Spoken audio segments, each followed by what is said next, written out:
Muy buenos días a los que recién se unen a la programación de Exitosa. Soy Nicolás Lucar, estamos en el 95.5 de la FM en Lima, estamos en 65 ciudades a lo largo y ancho del territorio nacional. Y yo estoy con una gripe maldita, simplemente pese a las vacunas que me aplico todos los años. No sé qué pasó. Se filtró por ahí un virus y me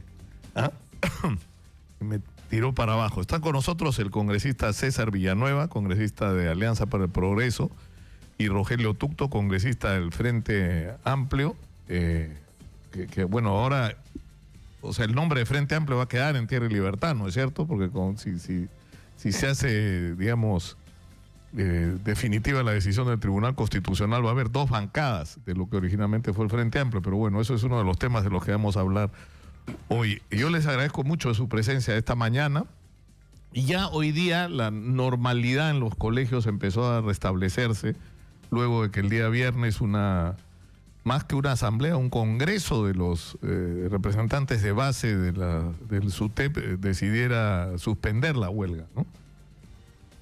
César Villanueva, que estuvo en todo este proceso, ¿cuál es la evaluación que tiene y cuál es digamos, la mirada que tiene de la situación que nos queda luego de esta huelga? Bueno, la suspensión que se ha hecho de parte de los profesores, como ellos mismos lo han dicho, es unilateral, no obedece a una decisión concertada con el Ministerio de Educación. Esa debió ser en el momento que se tuvo el documento final de preacuerdos y donde no se firmó por parte de ellos. De allí para adelante era muy difícil sostener la huelga con argumentos que pudiesen ser de peso, porque lo principal, lo económico, todas esas cosas se habían logrado, incluso mejorar algunas cosas, y el tema que quedaba era revisar un poco la estructura de lo que podría ser el tema de la evaluación, ¿no? Y la evaluación es posible mejorar, como cualquier reforma no es puesto en piedra, sino que hay, conforme avanza la reforma, hay opciones de mejorar y dentro de ellas estas famosas rúbricas de las cuales tienen un poco de temor los profesores, ¿no? Pero eso podía hacerse en la mesa de trabajo, que también se perdió porque obviamente la idea original era formar una mesa de trabajo con representación nacional. Esa mesa de trabajo sigue vigente, pero a niveles regionales. Claro, pero eso, el problema es que eso, antes de cederle la palabra al congresista Rogelio Tucto, el problema es que ha habido factores perturbadores como la acusación, o sea, es decir, primero, totalmente, ¿no? La imposibilidad de producir esta reunión, porque ha habido mucho, acá yo he hablado con muchísimos dirigentes y con muchos maestros de base, ha habido un sentimiento como de maltrato a los maestros, ¿no es cierto? De un sentimiento de desprecio, de falta de respeto, ¿no? Ese momento en que la ministra dice, ya, ustedes pongan su lista y yo voy a decir quién entra y quién no entra, o sea, cuando son los maestros los que han, ¿no? Y con el cuento ese de que eran, bueno, un poco menos que terroristas los dirigentes, ¿no? O cercanos al terrorismo. Eso ha sido perturbador, ¿no? O la acusación de que los maestros no quieren la evaluación cuando la discusión no era esa, ¿no? Bueno, todos los hechos que se dieron coyunturalmente en el momento que los 5 voceros de estos partidos que habíamos invitado también a Fuerza Popular, por cierto, ¿no?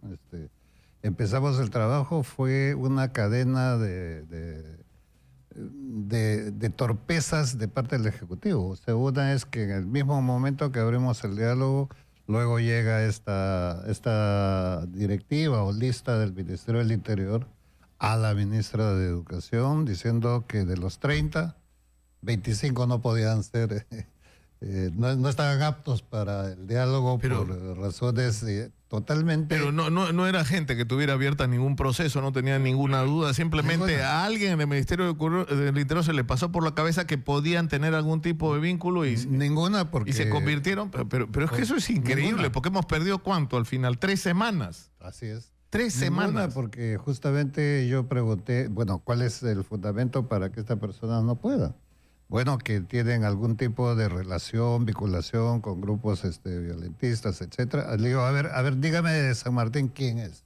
¿Por qué yo puedo dar fe con la gente de San Martín? Y me dice la señora Lucinda Vázquez. La señora Lucinda Vázquez es una sindicalista de muchísimos años, pero nada vinculado a ningún tema de violencia o terrorismo, de ninguna manera. Es una sindicalista, sí, acérrima. Yo he tenido varias reuniones con ellos y yo podía dar fe de que eso no era. Entonces, si eso no era así y estaba en la lista o en los no aptos para esta reunión, ponía en tela de juicio todo el resto. Así que se decidió que entraran los 30, incluido Pedro Castillo, ¿no? Pero igual eso ya caldeó los ánimos. Totalmente. Y sobre todo impidió algo que hubiera sido... Totalmente. Hubiera quedado otro clima, que es una reunión de los 30 delegados con la ministra directamente. Totalmente, ¿no? Porque el otro error era de la ministra, bueno, como tenía esta información de parte de un miembro de su gabinete, y respaldado seguramente por el presidente, no se pudo hacer el trato directo y tuvimos que buscar para evitar romper esto.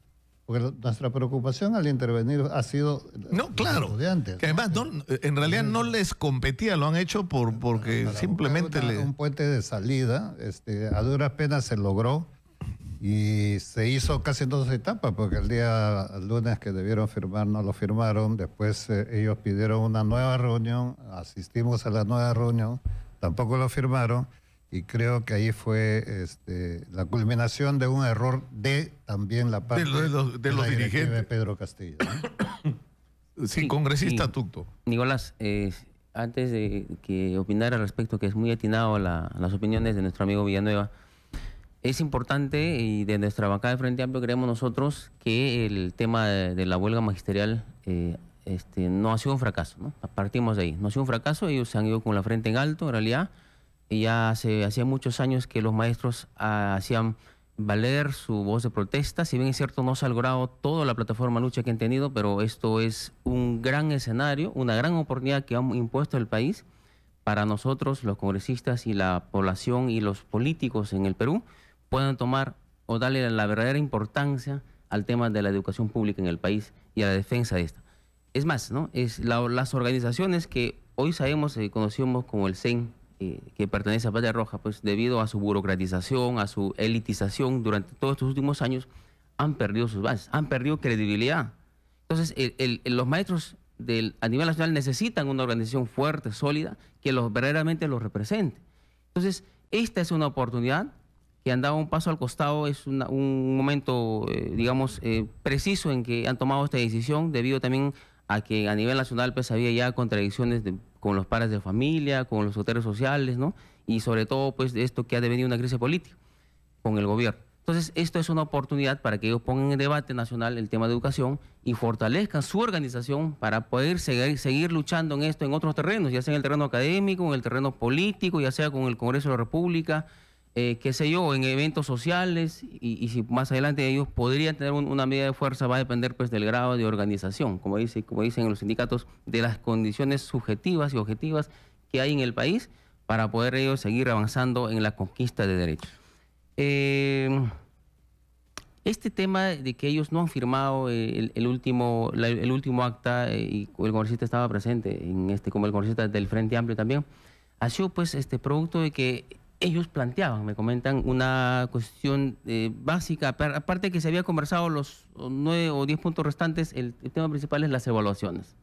Como sabemos, las evaluaciones punitivas que consideramos nosotros, y ellos también han sido producto, pues no han sido producto de un verdadero consenso con los docentes, ¿no? No puedo hacer una reforma educativa sin los docentes y sin los alumnos. Entonces, como usted sabrá, las políticas de Estado en materia de educación prácticamente han sido impuestas. No hay un modelo propio del país, siempre se está buscando modelos de educación.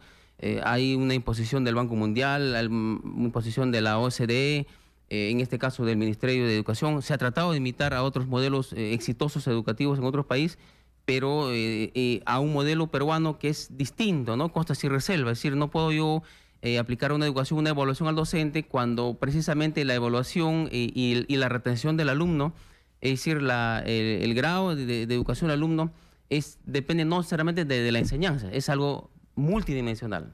Si un alumno viene a la escuela en la zona rural sin desayunado, desnutrido, es decir, no va a tener un rendimiento académico como lo tiene un niño en la ciudad.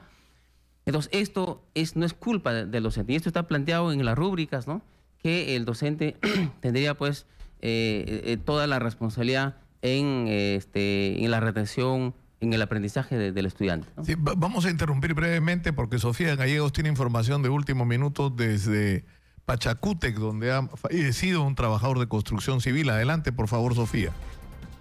Bien, Nicolás, así es, efectivamente. Déjame comentarte que un hombre ha muerto a causa de una balacera registrada precisamente en el distrito de Pachacútec. Estamos ubicados en el sector B2, muy cerca al mercado Jatuínca. Hemos conversado con algunos vecinos de la zona y lo que nos indican que fueron unos sujetos quienes iban a bordo de una moto lineal roja y una camioneta negra, quienes terminaron interceptando a este hombre. Hasta el momento solamente conocemos el apellido, ese señor García, de 45 años. Él es trabajador de construcción civil, lo podemos comprobar con el uniforme que lleva puesto. En este momento el cuerpo ha sido tapado y además de ello se ha hecho el conteo de los casquillos. Son prácticamente 18 casquillos y entre ellos varios han impactado, uno en el cerebro, lo que nos indican los vecinos, otro en la parte de la espalda y en el abdomen.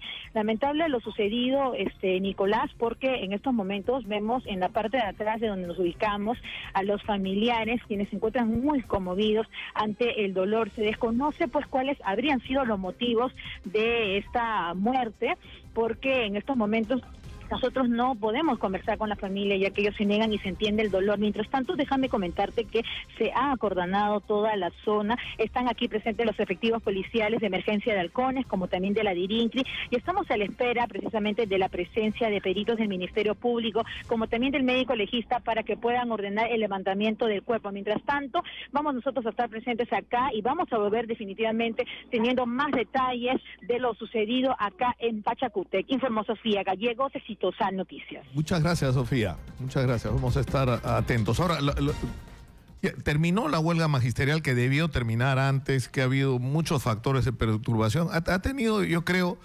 un valor extraordinario por el hecho de que ha puesto en el centro de la atención la crisis de la educación pública en el Perú, ¿no? Yo creo que eso es indudable. Ahora, el problema es ¿qué es lo que viene ahora? O sea, tenemos al frente la interpelación a la ministra Marilú Martens. ¿Se supone que lo que pretende Fuerza Popular es una censura o no? Bueno, lo que se viene ahora, primero antes que la interpelación, es que en todos los colegios del Perú, las UGELes, los profesores, los padres de familia, se pongan de acuerdo en el plan de recuperación.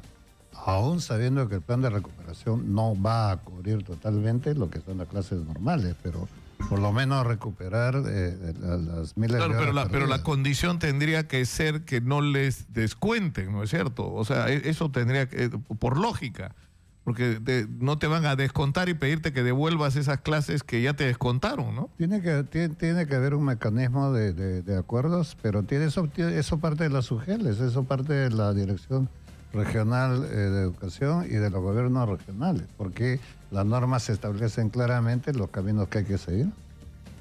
Ahora, pero ¿qué debería ocurrir? Por ejemplo, lo que a mí me resulta sorprendente es que, digamos, a cualquier observador que haya seguido lo que ha ocurrido con la huelga magisterial, hay una enorme responsabilidad de Carlos Basombrío en la situación que se ha creado. Y hay como una especie de impunidad, o sea, él puede decir y hacer cualquier cosa y no pasa nada. No, sin duda hay una enorme responsabilidad, porque a todos los hechos que el Ministerio del Interior y particularmente el ministro Basombrío ha señalado, tiene que dar las pruebas, porque ha causado una generalización de terroristas, de violentistas, etcétera, aunque después se disculpó, pero ya era tarde, porque obviamente enervó la situación del magisterio, una lucha que era totalmente justa, ¿no? Pero al mismo tiempo complicada, porque era una mezcla de las reivindicaciones magisteriales que corresponde históricamente, han sido totalmente marginales, pero también una lucha interna del sindicato, ¿no? la debilidad. Una crisis de representación, como ha dicho el congresista Tucto, ¿no? Exactamente. Entonces, por eso es que eso ha sido complejo. Y también, en honor a la verdad, la ministra de Educación quedó aislada, sola, porque el presidente tuvo una actitud que le quitó casi... Claro, el presidente lo llamó a negociar, de ahí se echó para atrás porque dijo que ¿no? Con la teoría de Basombrío sobre la infiltración terrorista. El ministro del Interior, con este tipo de situaciones, el propio CEN del SOTE, señalando que también eran terroristas. Era un ambiente realmente... Bueno, lo que estaba defendiendo el CEN del SUTEP era su pellejo, ¿no? Porque estaban seriamente, supuesto, ¿no? Todo el mundo defendía ahí su parte, pero por eso era que era una situación muy compleja en la discusión de los... Claro, pero en cualquier parte del mundo, pues a ti te ocurre que tú eres ministro del Interior y dices, el señor Pedro Castillo Terrones es la unión en la lucha de dos facciones de Sendero Luminoso, y luego se acredita, primero, que una de las facciones que citaste, ¿no es cierto?, ya no existe.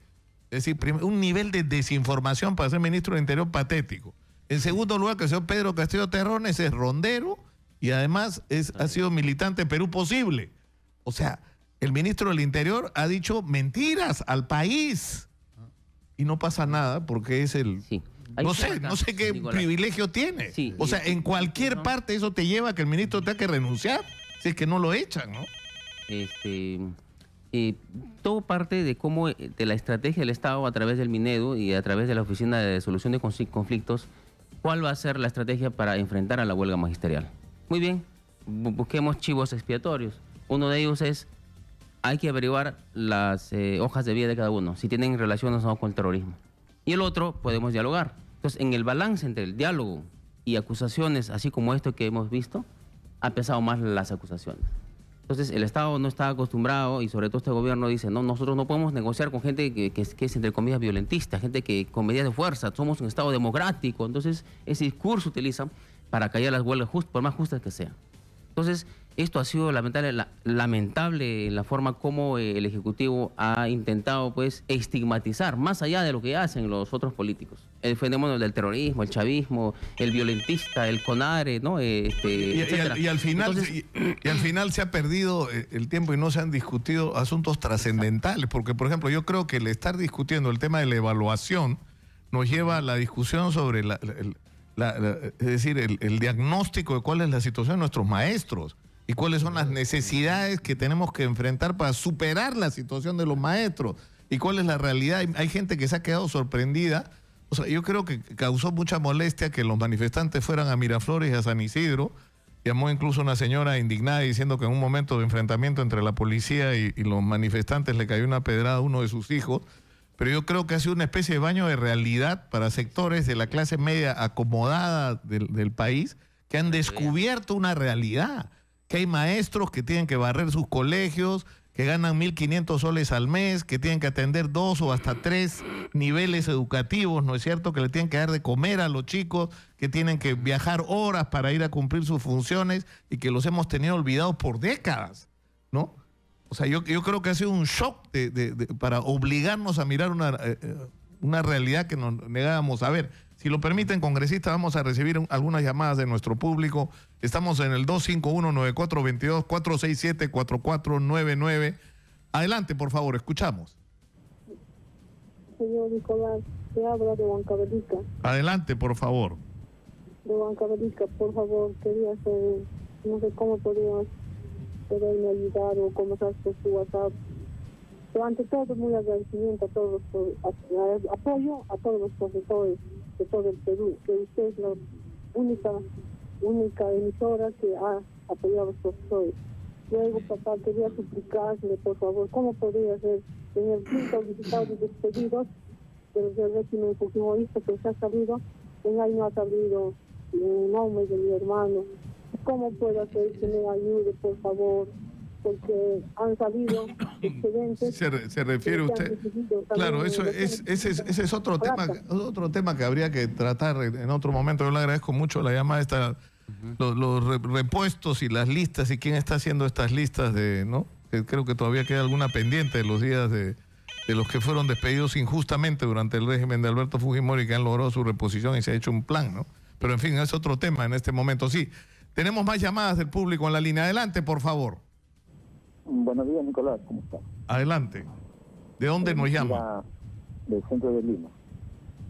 Mira, el tema de lo que se viene ahora, sería bueno también analizar.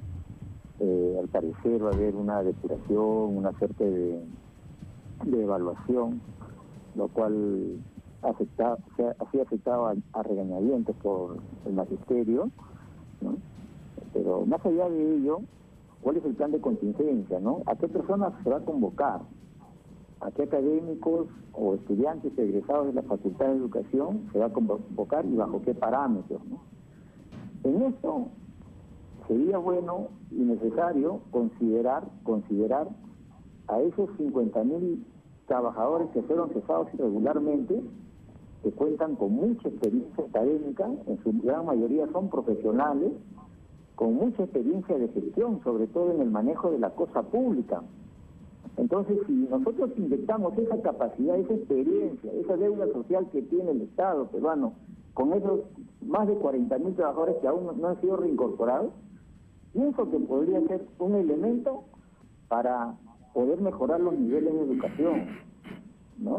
Y de esa manera, Nicolás, evitar de que las centrales sindicales estén haciendo su negocio redondo, porque en realidad en cada listado de reposición hacen sus cobros indebidos. Por ejemplo, en el último listado, el 10% de la reposición para el Instituto Peruano de Seguridad Social. No nos olvidemos que el señor Grijalvo es el secretario general de la CTP y es un asiduo combatiente ahí en el sindicalismo, en el de más de 50 entidades públicas. Entonces acabemos con esas camarillas, acabemos con esos ciclos de corrupción y démosle la oportunidad a tantos profesionales que están esperando una oportunidad y que de repente en el tema de orientación prevocacional, en el tema de orientación preprofesional, ¿no?, entre otras disciplinas, se podrían contribuir para mejorar los niveles de educación. Sí, muchísimas gracias. Sí, el problema es que nos enfrentamos, yo creo, a un problema sumamente complejo que no solo le compete al Ministerio de Educación. Es decir, hace años que estamos hablando del Acuerdo Nacional, hace más de 15 años que acordó que se asignara el 6% del Producto Bruto Interno a la educación y hasta ahora no empieza a cumplirse, ¿no? Hace 15 años, el 2002, ¿no? Pero, o sea, por ejemplo, se ha hablado de la privatización de la educación pública como una denuncia. Y acá Jaime Saavedra, cuando era ministro, ha dicho que sí, que de alguna manera esto ha ocurrido. ¿Por qué? Porque la educación pública se ha derrumbado de tal manera que ha surgido como alternativa para mucha gente en los barrios populares los colegios privados, pero colegios privados de pésima calidad. O sea que ahora tenemos un doble problema, una pésima educación pública y una permisividad, o sea, se ha permitido el desarrollo de una educación privada, en muchos casos de malísima calidad, ¿no es cierto? Inaceptable.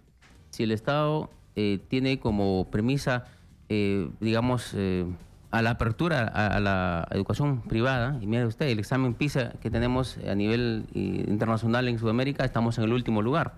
No solamente responsabilidad de la escuela pública, es responsabilidad también de la escuela privada, del sector privado.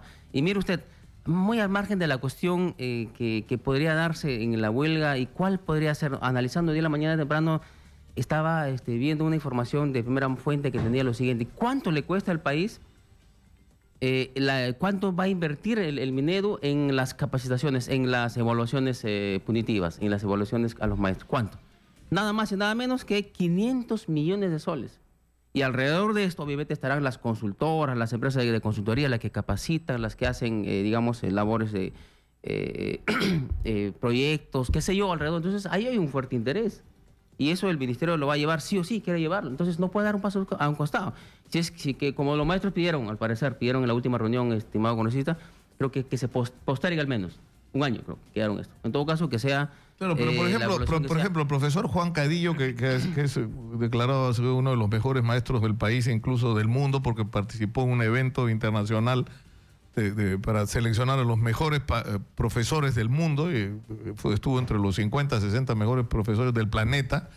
Él decía que era importante hacer la evaluación, pero que tenía que ser una evaluación diagnóstica para establecer cuál era la situación y tomar medidas. Y él tenía como idea, entre otras, que se seleccionaran los que salieran mejor calificados para que estos mismos maestros se encargaran del entrenamiento de sus colegas, porque conocen digamos, la vida del maestro, los problemas que el maestro enfrenta, conocen las dificultades y son los que mejor pueden ayudar a guiar el proceso de mejoramiento del nivel de nuestros maestros. Pero, o sea, hay muchísimas ideas como esa, pero el espacio debió crearse este diálogo entre los representantes de la base del SUTEP y el ministerio, ¿no?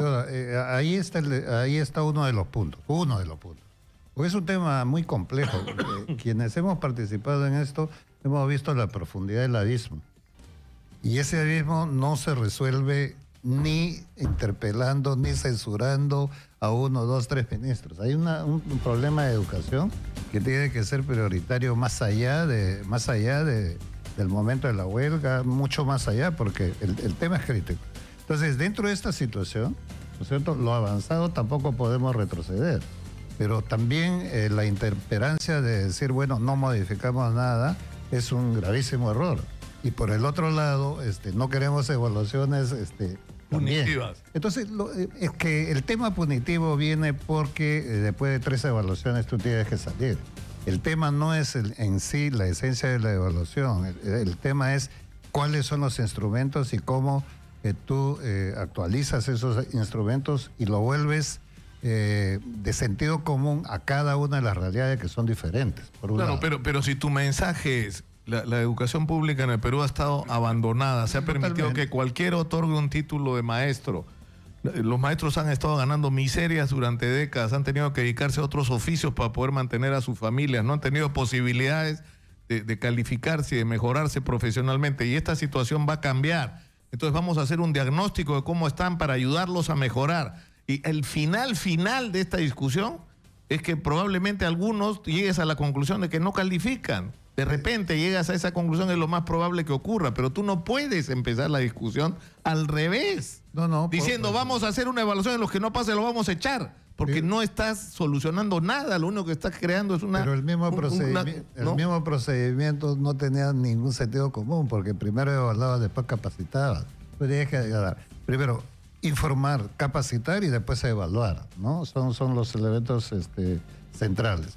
Lo segundo es que tú no puedes tomar soluciones facilistas de dice, yo contrato 50.000 o 60.000 profesores de reemplazo para acá. Esos no están a la mano. Entonces tú tienes que recurrir a otras gentes con otra formación, capacitados o no, pero no pedagogos. Entonces los pedagogos están ahí, claro. que tú puedas definir, están mal preparados. Bueno, vamos a prepararlo mejor, pues, pero no puedes decir, esto no sirve, yo lo cambio. Ahora, hay un reclamo, tenemos que terminar, nos dice nuestra productora, pero hay un reclamo que a mí sí me parece absolutamente legítimo. No solo de que qué tipo de evaluación se va a hacer, etcétera, sino el reclamo de que esto ya es hora de que tenga plazos. Es decir, todos los compromisos tienen que tener plazos. Vamos a invertir 6%, que yo creo que debería ser 10%, como decía el primer ministro chino, que es tu principal inversión tiene que ser la educación, el Producto Bruto Interno. Pero en fin, se acordó que sea 6%. Pero tiene que haber un plan. A ese 6, ¿cuánto vamos a avanzar en 2017? ¿Cuánto en 2018? ¿Cuánto en 2019? Para el 2021 llegar al objetivo. Porque si no, va a seguir siendo letra escrita sobre papel, letra muerta, que no va a servir para nada. Y el problema, perdón que te gorda, el problema que es la educación es vista como un gasto. ¿Cuándo va a cambiar? Cuando la educación es vista como una inversión. Ese es el tema. Yo le agradezco muchísimo a los congresistas César Villanueva y Rogelio Tucto por estar con nosotros esta mañana aquí en Exitosa. Estamos en el 95.5 de la FM. Vamos a la pausa. Volvemos con más.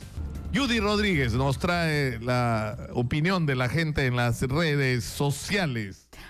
Cuéntanos. ¿Cómo estás, Nicolás? ¿Qué dice la gente sobre la huelga magisterial? ¿Se va a lograr o no recuperar el año escolar? Ojalá que se pueda, ¿no, Nicolás? Vamos a ver cuál es la opinión de Miguel. Nos dice que él cree que va a ser una recuperación mediocre. Por otro lado, Edgar Solano nos dice, no se va a poder recuperar nunca.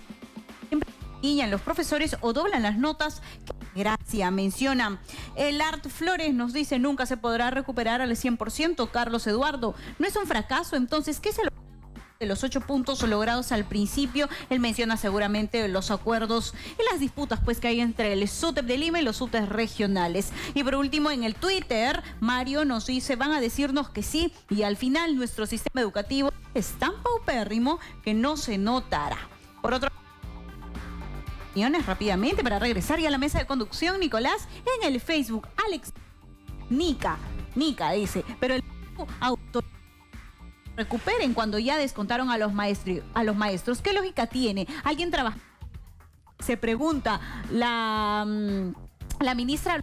Ya pues, o sea, esa pregunta es un mal chiste. Algo pasa, te vas y vienes. Me voy y vengo. Sí.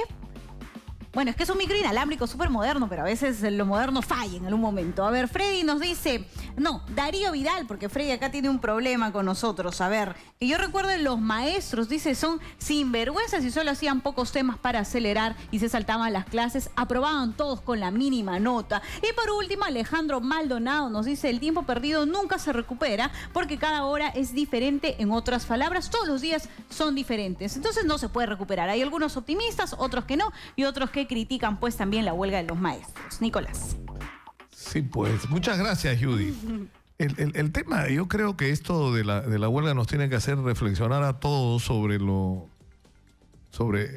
este drama nacional que se ha estado viviendo con la educación pública, porque somos un país que ha crecido, eso yo lo he repetido hasta el cansancio, que ha crecido económicamente en los últimos 25 años y que ha crecido con un modelo económico que excluye al Estado de la actividad empresarial, ¿no? Por ahí queda Petroperú y alguna otra, pero en lo fundamental, la actividad privada es la que maneja el mundo empresarial. Somos un país abierto a la inversión extranjera. Hemos hecho todo un sistema de concesiones, ¿no es cierto?, para la explotación minera, gasífera, petrolera, para la construcción de carreteras. Y supuestamente el Estado debía garantizar algunas cosas básicas de funcionamiento de la sociedad. Y una de ellas, aparte de la seguridad, la salud pública, la justicia, es la educación. Pero todo aquello que era responsabilidad del Estado está mal. Ni siquiera mal, está pésimo. Entonces tenemos décadas de atraso. Y la gente dice, por ejemplo, no, ya pues que los maestros levanten su huelga, se discutía, ya recibieron sus 2.000 soles. Yo le pregunto a cualquiera que me esté oyendo, ¿puede usted mantener a su familia con 2.000 soles? O sea, va a haber estudiado usted bachillerato, licenciatura y hasta maestrías para que le paguen 2.000 soles al mes, de los cuales la mitad fácil lo debe, porque se lo descuenta la derrama, la tarjeta de crédito con las que vive asfixiados. O sea, yo creo que no terminamos de ser conscientes del drama de la educación en el Perú y de la educación pública, porque lo que necesitamos es una educación pública de calidad.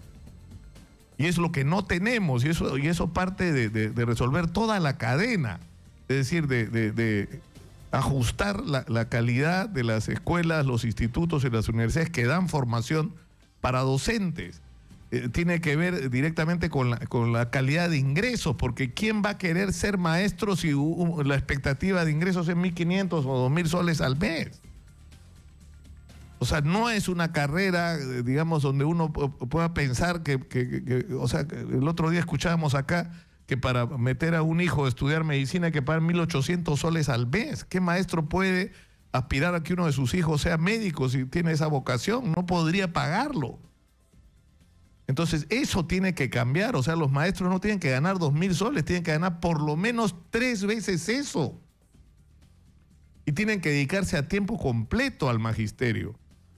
No tienen que ser maestros y taxistas, maestros ambulantes, maestros con su tiendecita, maestros haciendo cualquier otra cosa para poder comer y educar a sus hijos y criar a sus familias.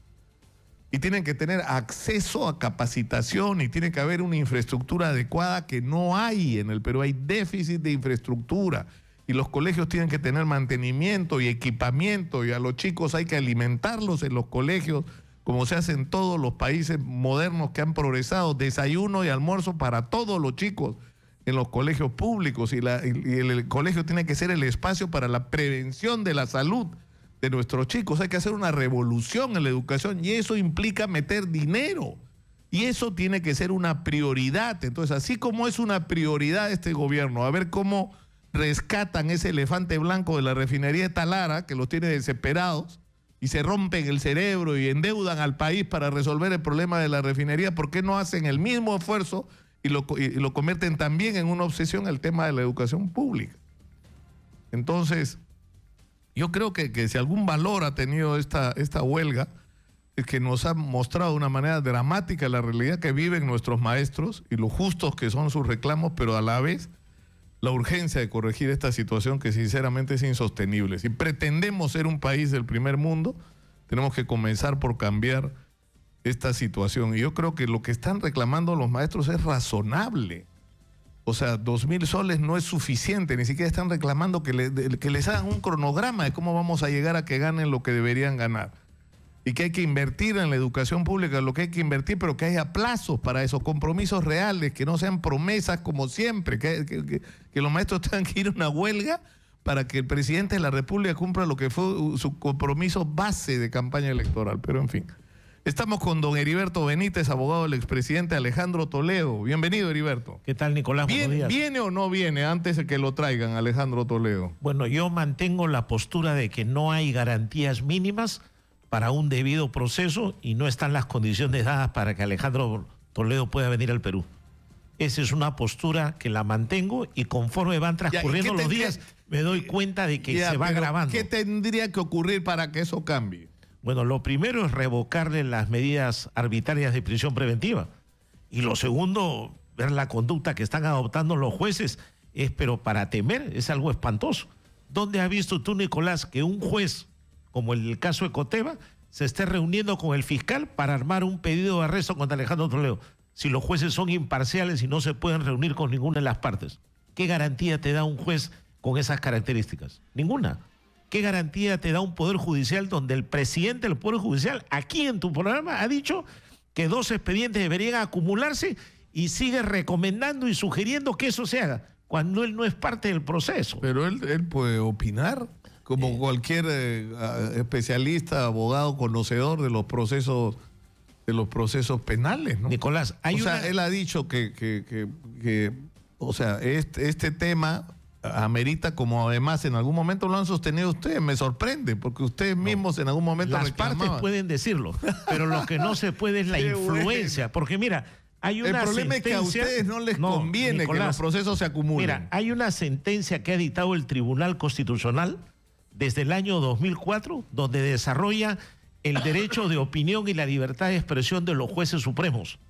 Ellos no pueden opinar sobre procesos que están en giro porque su declaración influye y le quita imparcialidad al magistrado. Acá está la sentencia del Tribunal Constitucional. Pero él no y sin embargo, Duvali Rodríguez se pasea por todos los medios sugiriendo y recomendando. Pero está diciendo que hay que acumular procesos. Pero es una opinión sobre un asunto absolutamente técnico. Es decir, si tú tienes un proceso donde hay un dinero, ¿no?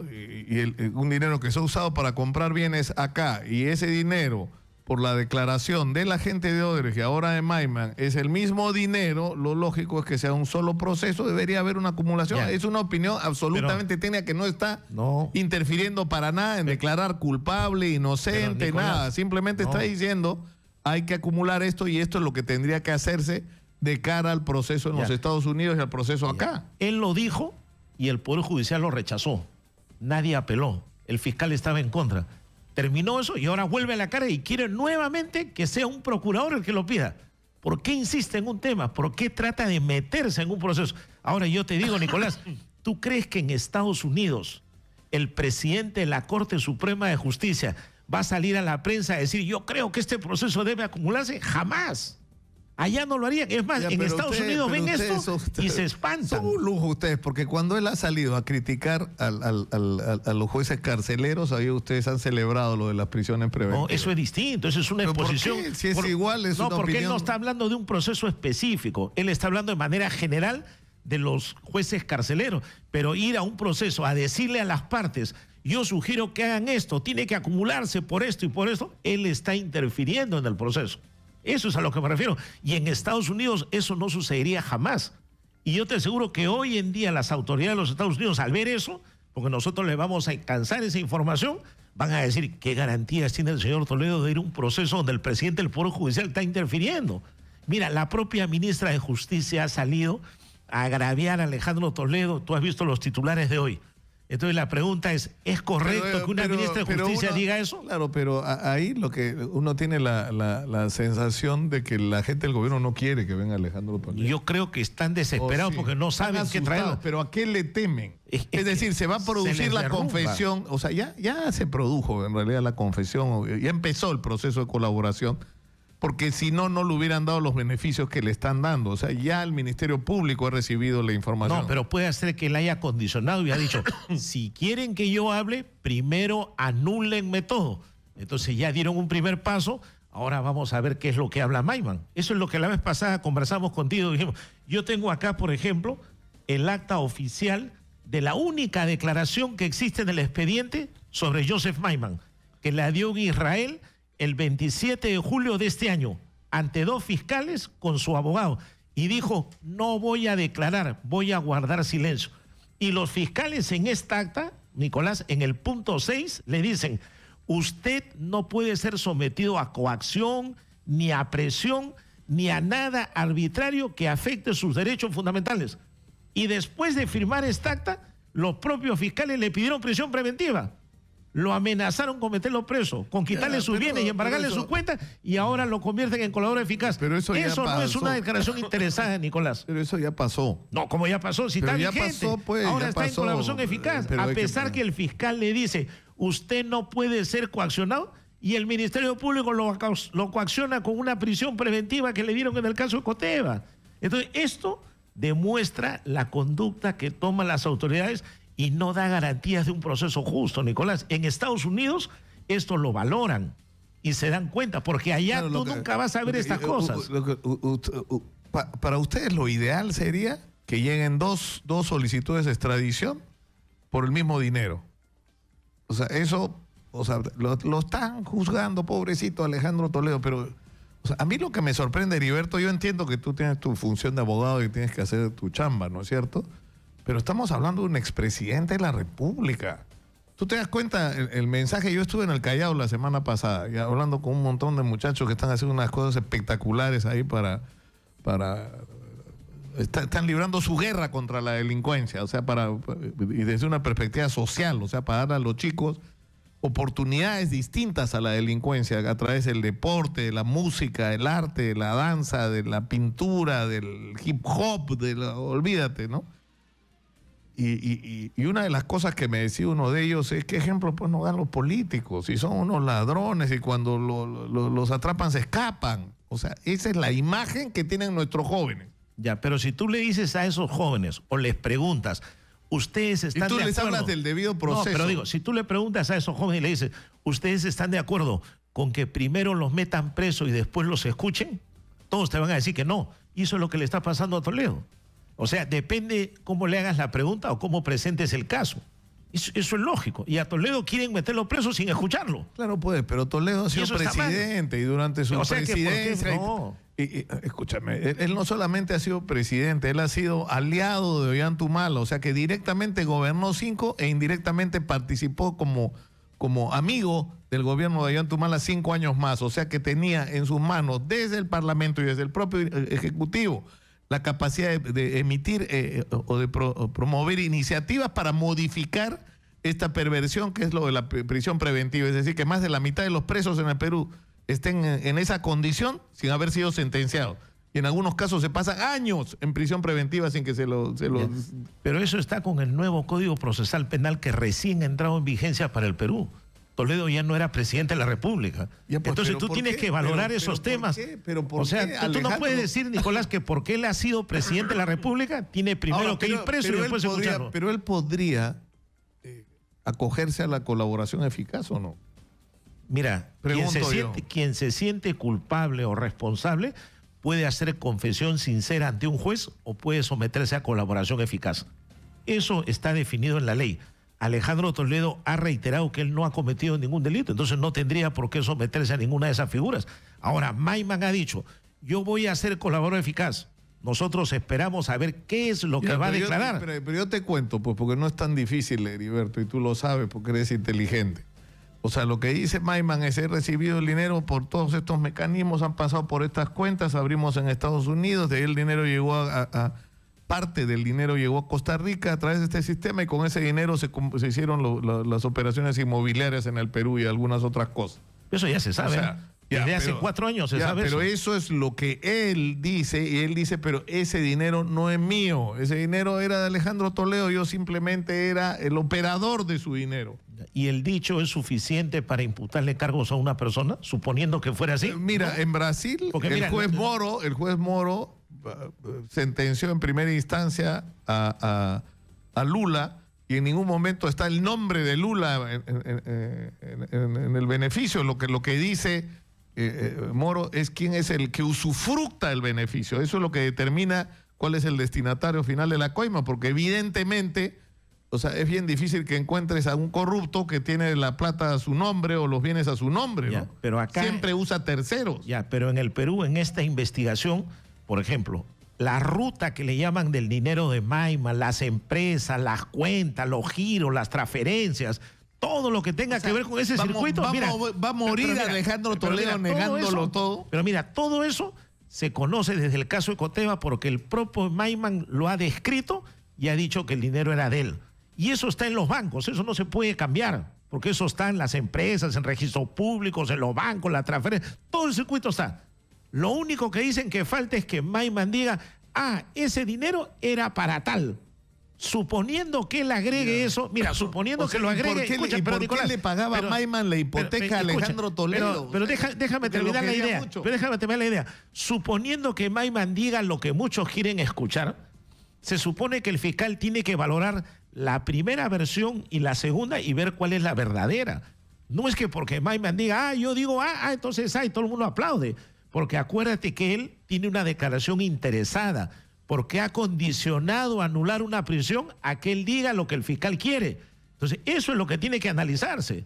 O sea, todavía no se trata de que las cosas están dichas. Pero ustedes son conscientes de que parte de la información que está proporcionando Maiman es que no solamente se transfirió dinero a los Estados Unidos, sino se compró propiedades en Estados Unidos a nombre de terceros para el uso de Alejandro Toledo. Bueno, eso... ¿no? Nadie tiene conocimiento de eso hasta ahora, Nicolás. Una de ellas, entiendo, en Maryland, pero o sea, eso si esa declaración se acredita, Alejandro Toledo está enfrentado a un problema bien serio. Porque una cosa es ir preso en el Perú, ¿no es cierto? Y otra cosa es ir preso en los Estados Unidos, donde el cálculo que se hace que podría ir hasta 40 años a la cárcel. 40, porque se acumulan la pena. Nicolás, pero esa es una especulación que están haciendo.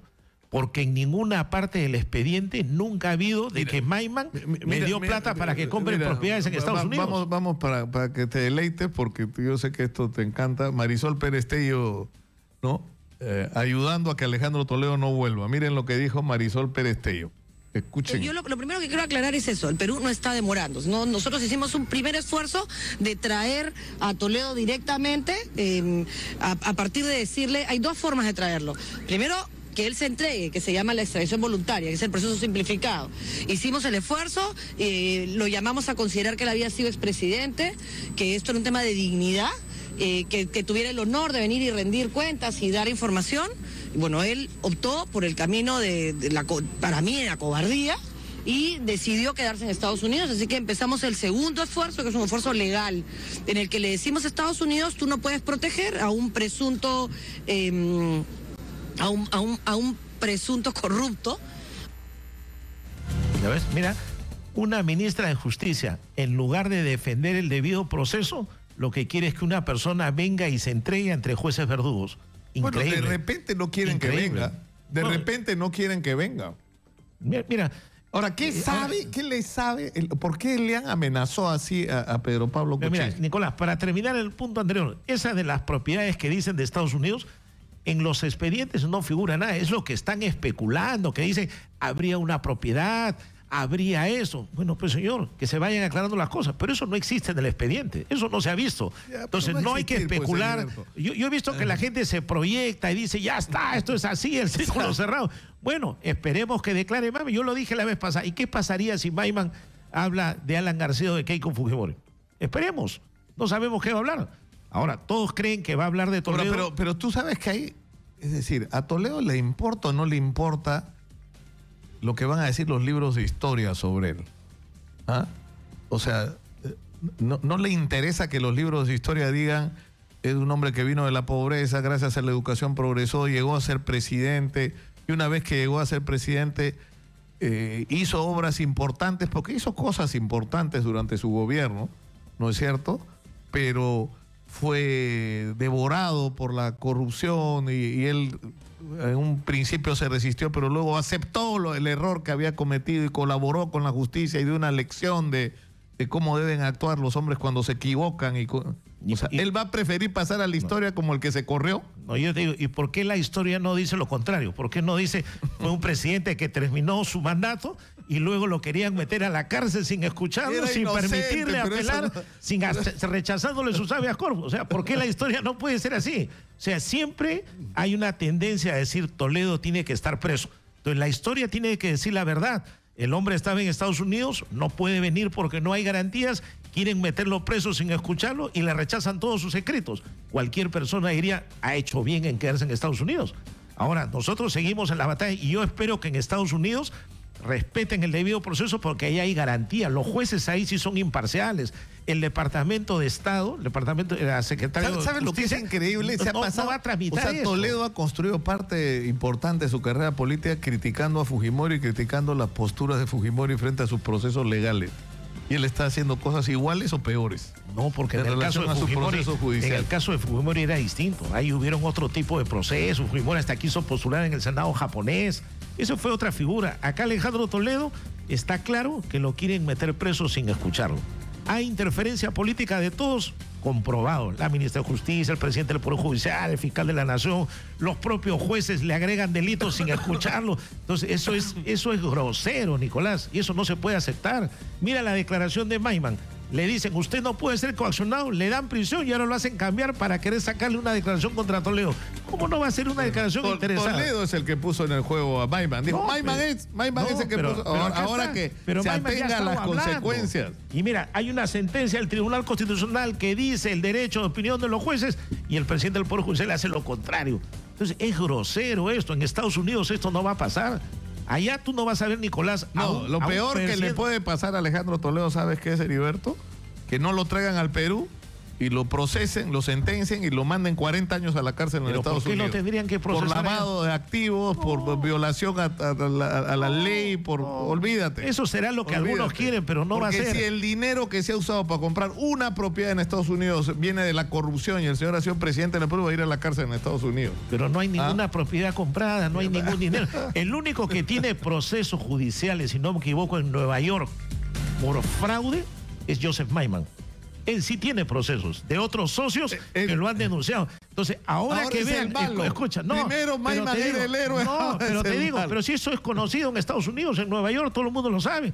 Tuvo problemas en la bolsa de valores. Eso es noticia pública. Entonces yo digo, una persona que ahora da una versión y la cambia, ¿qué conceptos van a tener en los Estados Unidos? En Estados Unidos cambiar de versión es perder credibilidad. Bueno, acá respetamos el debido proceso y el derecho a ser escuchado. Por eso, ¿cuándo nos va a dar una entrevista a Alejandro Toledo? Bueno, hay que coordinar una entrevista. Se queja, yo le hago la entrevista con todo gusto. Hay que coordinar una entrevista. Acá y en televisión, donde quiera. Muchas gracias. Gracias, Nicolás. A Heriberto Benítez, abogado de Alejandro Toledo. Lo único que sí quisiera decirte para terminar es que me da la impresión que estas declaraciones de la ministra de Justicia sobre una supuesta cobardía de Alejandro Toledo no es sino una reacción hepática de María Pérez, ministra de Justicia, porque Alejandro Toledo le envió una carta notarial demostrándole que ella había dicho cosas falsas y mentiras en una conferencia de prensa cuando presentaban unos inmuebles que pertenecían a Ecoteva. Toledo le mandó una carta notarial, le dijo, usted de manera maliciosa y temeraria ha dicho mentiras y falsedades.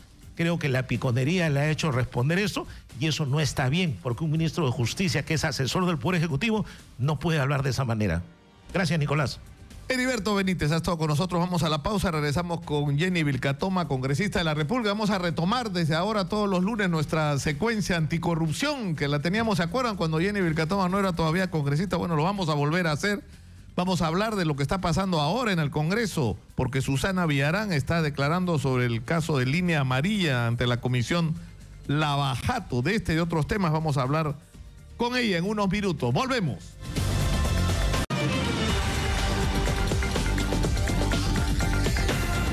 Son las 11:10 de la mañana, estamos en Radio Exitosa 95.5 de la FM en Lima, estamos en 65 ciudades a lo largo y ancho del territorio nacional. Y esto es un mensaje de nuestro auspiciador. ¿Sabías que Paraíso es la única marca de colchones en el país que tiene un laboratorio en el que cada insumo y luego el colchón terminado es sometido a 7 rigurosas pruebas y exigentes controles de calidad para asegurar la garantía real de sus productos? Si no pasa los controles, no sale a la venta. Esto garantiza que en tu colchón Paraíso puedes tener el mejor descanso para una vida saludable. Paraíso, 50 años, soñando contigo. Y ahora vamos con nuestra secuencia, a ver. ¿Ah? Caiga quien caiga.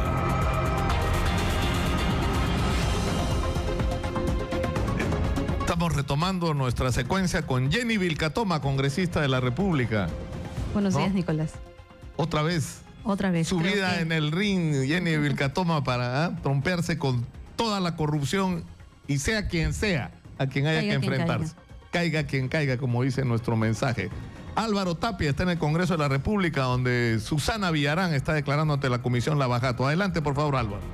Gracias, Nicolás. Información en vivo desde el Congreso de la República, donde a esta hora del día la exalcaldesa de Lima, Susana Villarán, viene respondiendo desde la Comisión Lavallato sobre la firma de la adenda número 1 al contrato de concesión del proyecto de línea amarilla vía Parque Rímac, así como las modificatorias que se hicieron en el transcurso de su gestión y que estuvo a cargo de la empresa brasileña OJA. Vamos a escuchar en estos momentos a Víctor Andrés García Belaunde, quien viene cuestionando a Susana Villarán.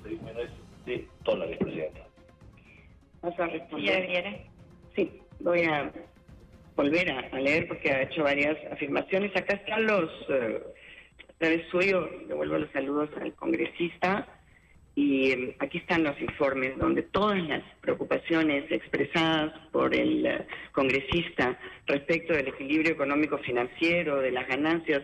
El equilibrio económico-financiero no es otra cosa que aquellas responsabilidades del concesionario, del concedente, estén equilibradas y que se les den las garantías a la ciudad a quien concede esas vías que todos valoramos. ¿No es cierto? Eso es.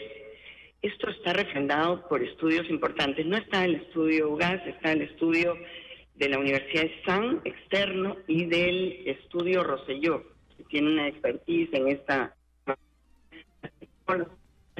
Nicolás, que Susana Villarán ha mencionado que el proyecto de nuevas rutas Lima se estuvo a cargo también de la gestión de el exalcalde, o bueno, alcalde también actual de Lima Metropolitana, Castañeda del Ocio. Vías Lima y Línea Amarilla son diferentes obras que ella ha mencionado que no hay ningún tipo de corrupción. Además, también ha señalado el día de hoy que Luis Fabre habría recibido, en este caso, a través de la agencia FX, 432.000 soles en 2 meses de trabajo. Esto, como sabemos, en la revocatoria que se tuvo durante su gestión. Informó Álvaro Tapia, Exitosa Noticias. Muchas gracias, Álvaro. Muchas gracias. Comencemos por el tema este de la línea amarilla, Jenny. Que es la que más está demorando, porque tenemos a Susana Villarán que pasea por todas partes, que el día de hoy está respondiendo por primera vez, porque no ha acudido a la primera cita.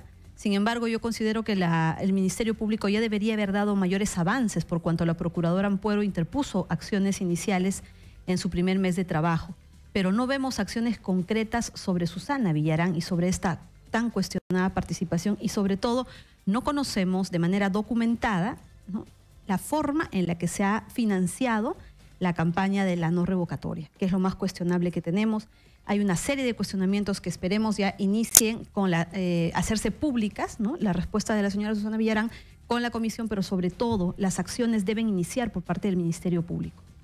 Ahora, esa información, ¿de dónde puede venir? Porque está claro que intervino Fabre. Además, ocurrió una cosa extraña en la revocatoria. Gente que había sido cercana a Alejandro Toledo, ¿no es cierto?, como Anel Tausen, terminó participando de manera directa, no solo ella, sino una serie de personas más.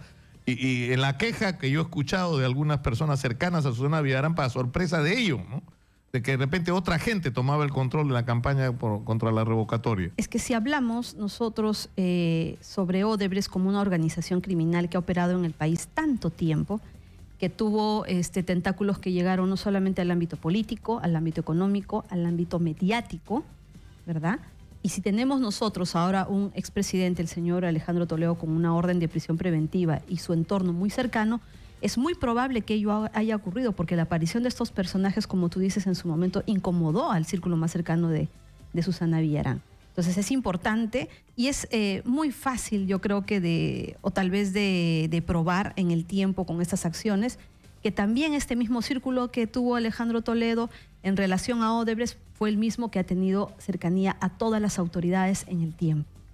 Ahora, ¿en qué punto estamos exactamente? Porque ya, es decir, ¿en qué punto estamos del avance? Porque pasan las semanas, pasan los meses y la percepción ciudadana es de qué está pasando, ¿no es cierto? O sea, por ejemplo, ha ocurrido algo que yo creo que es la ruta correcta, es decir, en el caso de Keiko Fujimori, sale la información sobre Keiko, ¿no es cierto?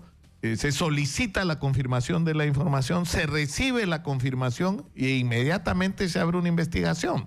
Es el procedimiento. Eso es lo correcto. Ahora, el problema Pero es que siempre eso va a quedar un cuestionamiento, Nicolás, por cómo el fiscal recibe en una declaración una información en la cual no ahonda más. La pregunta de todos los fiscales básica es quién, quiénes, cuándo, cómo, dónde, cuánto. Claro. O sea, no es correcto no es solo que reciben una información, aún así no la hayan preguntado o no tenga que ver directamente con las personas investigadas en su caso, ¿no? Inmediatamente el fiscal tiene que recoger datos que le permitan incluso a él desligarse de esa información para enviarla a otra fiscalía o para que se conforme un nuevo caso. Pero ¿qué está sucediendo de manera reiterada en este caso de mega corrupción con Odebrecht? Los fiscales no están preguntando cuándo se hace referencia a otros personajes, ya sean políticos, ya sean funcionarios, ya sean empresas privadas. Lo mismo ha sucedido con la empresa Graña y Montero. Cuando se da la declaración de Jorge Barata, hace referencia en que Graña y Montero y las consorciadas tenían conocimiento, pero a continuación no hay más preguntas. Claro, porque se supone que si él dice eso, entonces tú tienes que inmediatamente hacer lo que has hecho, por ejemplo, en el caso de Keiko Fujimori, preguntar, ¿no es cierto? Recabar la información y iniciar todas las acciones. A ver, ¿cuál era el mecanismo por el cual, ¿no es cierto? Porque en la información además luego entiendo que está más desarrollada.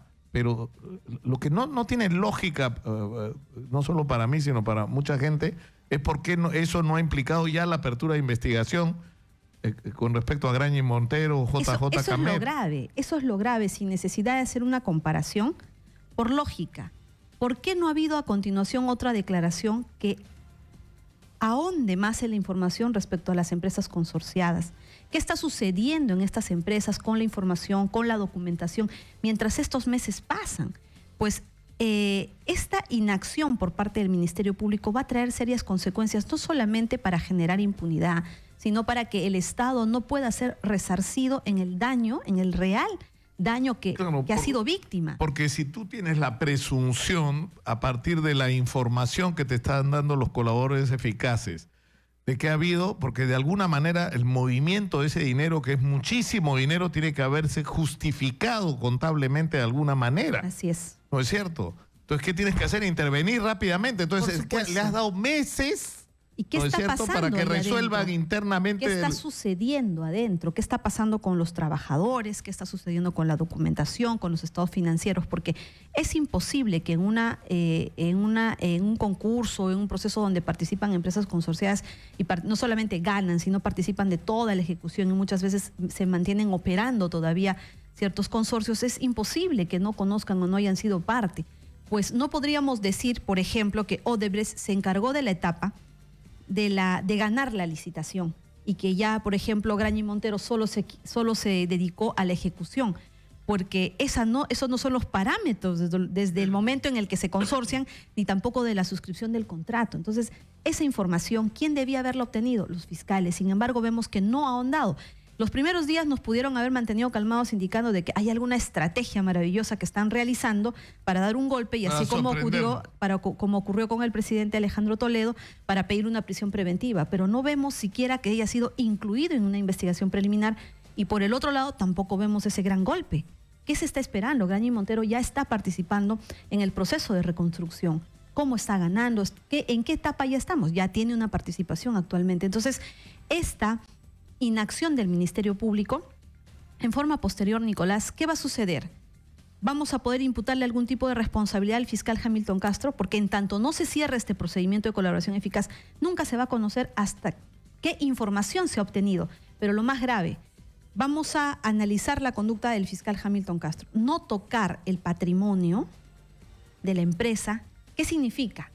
Que esta empresa ahora pueda estar vendiendo, pero como un poco ya más ha atrás. ocurrido, porque se supone que ya vendieron Chacya, ¿no es cierto? La hidroeléctrica. Pero retrocedamos un poco más. El fiscal tiene facultad para en un acuerdo de colaboración eficaz, porque al inicio dijeron que era una terminación anticipada. Ahora ya hablamos de una colaboración eficaz. Tiene facultades en el marco legal peruano para no tocar el patrimonio cuando el Código Procesal Penal le da las herramientas, le dice cuáles son las medidas cautelares para poder proteger esa reparación civil en todos los casos, pero en este caso no lo usa. Entonces, claro, pero ¿qué él mecanismo? pudo haber puesto Claro, en un acuerdo no tocar el patrimonio, no pudo. ¿Pero qué está haciendo? Está dejando pasar el tiempo. Simplemente en tanto no hago, ¿no? Porque no lo puedo poner en el acuerdo no puede ir simplemente. Claro, pero ¿por qué tienes que negociar en función de las condiciones que te ponen ellos? Porque son como que estamos bailando la música que Odebrecht quiere que bailemos, pero ¿por qué? O sea, el resultado de un acuerdo en Brasil ha sido sobre la base de tener una posición de fuerza. El día que el señor Marcelo Odebrecht entró en la cárcel, se dio cuenta que esto iba de verdad y que si no lograba un acuerdo iba a pasarse los próximos 19 años de su vida, por supuesto. Él había sido sentenciado y es más, en las primeras oportunidades que tuvo Odebrecht de colaborar, la Fiscalía no lo recibió. Primero se dio el trabajo de recabar toda la información, de lograr una sentencia en contra de Marcelo Odebrecht. Solo así empezó a dar la información. Pero retrocedamos un poco más, Nicolás. En ese acuerdo, obviamente, no dice o no existe un compromiso escrito de no tocar el patrimonio. Esa no acción está permitiendo que la empresa venda. Y ahí hace su aparición el Ejecutivo de una manera cuestionable, porque recordemos que la Interoceánica cuestiona al presidente Pedro Pablo Kuczynski en sus funciones como presidente de Proinversión, como ministro, asimismo al señor Zavala. Entonces, estas dos autoridades deberían ser las primeras en no realizar ninguna acción que finalmente en su consecuencia beneficie a estas empresas. El problema que está ocurriendo es que, es decir, quien está relacionándose con ellos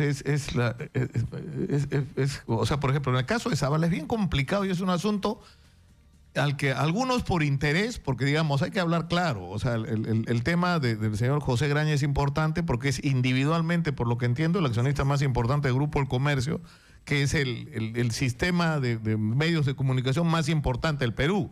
O sea, te estás metiendo con el Grupo El Comercio al meterte con José Graña. O sea, imagínense que vaya a la cárcel, que si se prueban las imputaciones que se han hecho hasta ahora a través de la colaboración, o sea, tendría que ir a la cárcel, ¿no es cierto? Es que no hay Entonces, te estás enfrentando al grupo mediático más poderoso del país, pero también estás enfrentado a un asunto muy delicado, que es la participación, y por eso a mí me parece tan significativo lo de Catherine Ampuero. Así es. ¿Por qué sale Catherine Ampuero? Por impertinente, porque preguntó algo que no podía preguntar, que se suponía no debía preguntar. Y no solamente es una pregunta, sino son las acciones en general. Retrocedamos, Nicolás. ¿Qué funcionarios fueron los que estuvieron en cargos neurálgicos en la época en la que el señor Toledo cobró coimas por actos de corrupción para favorecer a Odebrecht? El señor Pedro Pablo Kuczynski era presidente de Proinversión y ya se ha podido determinar respecto a la información que se ha recabado de la Contraloría cuál ha sido la participación en ese momento del Ejecutivo. Entonces, es un similar a lo que pasó con Ollanta Humala y Martín Belaún del Ocio. Era alguien muy cercano a él.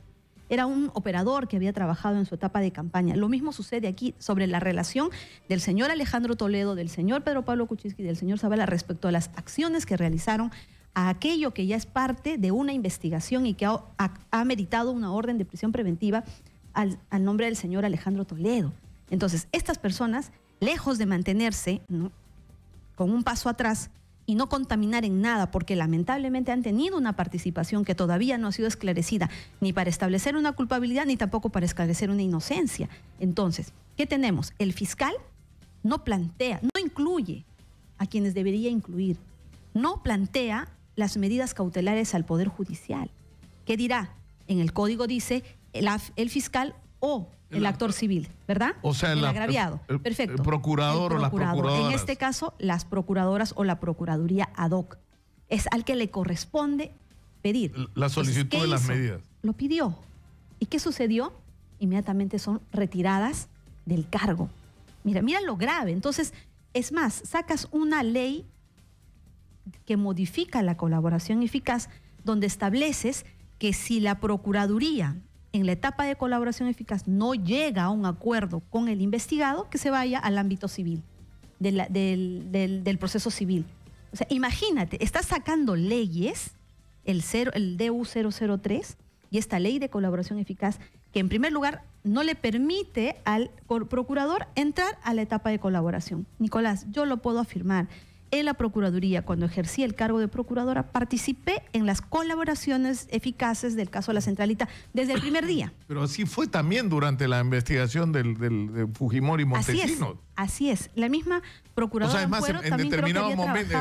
determinado momento era el procurador casi el titular de las negociaciones, ¿no? Así es. Entonces, lo hacen las procuradoras, no participan en las colaboraciones, no tienen acceso a los documentos, que si el delincuente te dice, te voy a pagar tanto, y el procurador dice, no te voy a recibir, muy bien, te vas del proceso y se va a la vía civil, renunciando a la reparación civil en la vía penal.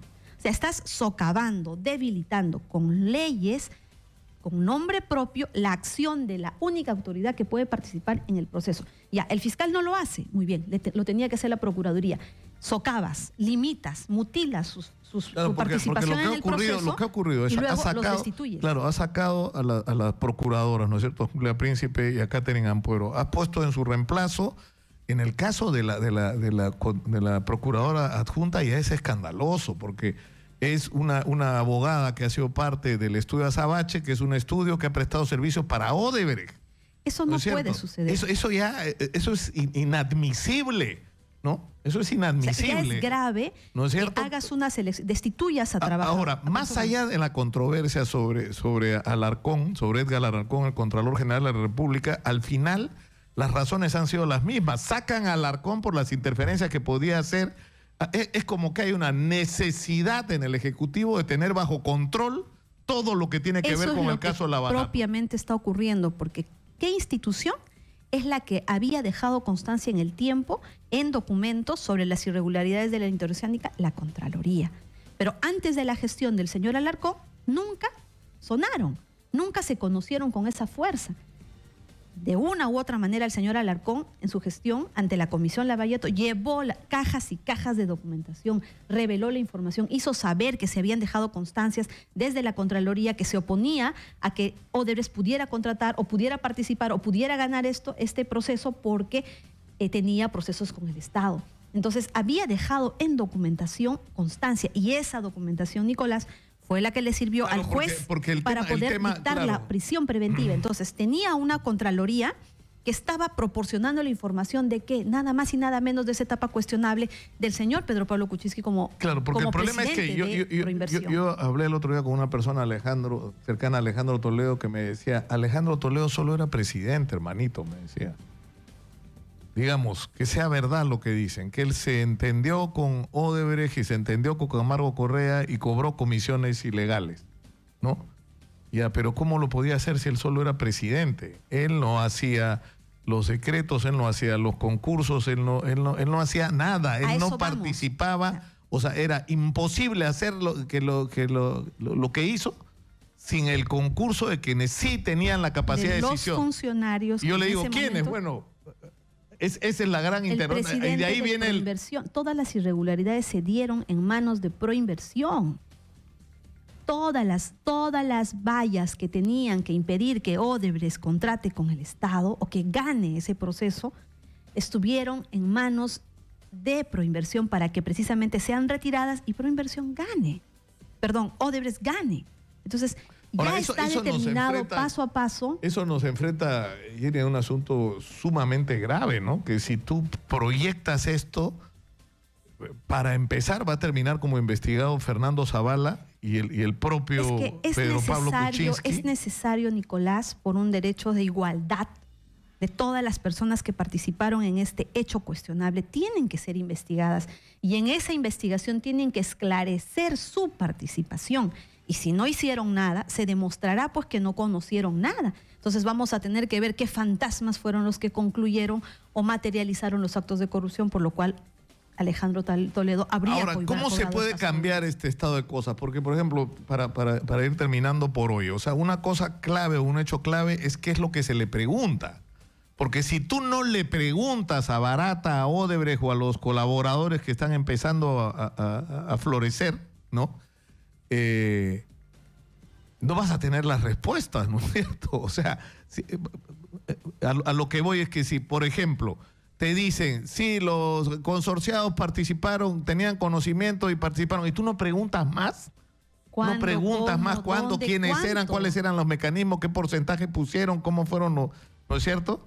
Las personas que intervinieron en estas coordinaciones, etcétera, no tienes información, pero si el fiscal no pregunta, teóricamente debería estar ahí el procurador para decir, oye, un momentito, se le ha pasado. ¿no? Así es. Hay que preguntar esto, pero el procurador ya está afuera. Yo te comento, ¿Pero Nicolás, qué había que hacer? ¿Se puede revertir esto? Yo te comento esta experiencia. Cuando estábamos en la Procuraduría, planteábamos 50 preguntas, 100 preguntas. Y pueden decir, no, los procuradores no tienen por qué participar. Un momento, somos abogados, parte en el proceso. Es lo que nosotros referíamos. Y obviamente las preguntas que estábamos realizando complementaban las del fiscal, las que no había preguntado el fiscal, porque el objetivo es que se pruebe el delito. Ahora Nicolás, no se pruebe el delito, no hay reparación civil. Entonces, ¿por qué el procurador, si es parte del Estado, representante del Estado, representa al agraviado, no va a poder participar, preguntar cuál es el daño? Es una negociación que lo está afectando directamente. Que no ahora, le permitas la pregunta, participar en la insisto, colaboración Jenny, eficaz. o sea, ¿qué tendría que ocurrir? Tendría que ocurrir una modificación a la ley con respecto a la intervención en el proceso de los procuradores. Por supuesto que Uno. sí. Y número dos, tendría que salir ya una ley según la cual las procuradurías sean órganos independientes del gobierno y estableciendo mecanismos distintos a los actuales para elegir los procuradores. Que no sea Marisol Perestello diciendo desde el comienzo no me gustó esta chica. O sea, ¿qué le pasa? Sus expresiones son, en primer lugar, denigrantes. ¿Qué nos importa que no le guste o no le guste? Si lo importante es que estaba viendo, haciendo su trabajo o no. La ministra se va a ir. La ministra en algún momento se va a ir. Ya que dure los 5 años. El presidente se va a ir. Estas personas van a ser investigadas. Ten por seguro, Nicolás, que estos funcionarios van a ser investigados. La emisión del decreto de urgencia 003 es algo grave, es una norma a medida que favorece en sus consecuencias a la empresa Odebrecht.